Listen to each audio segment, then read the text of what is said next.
बड़ी वाली नहर है ना, उससे आगे जाए 1.5 महीना हो गया इधर पानी है।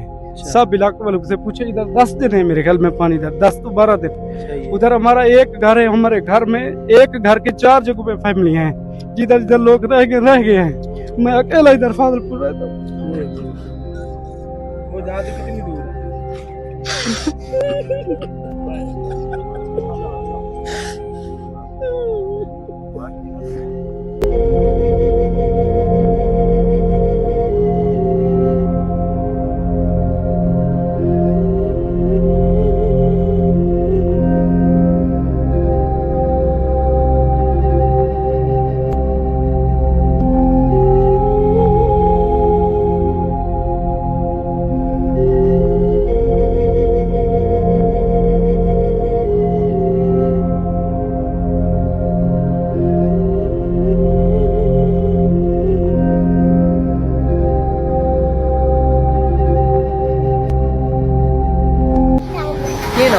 तेरी माँ किधर है?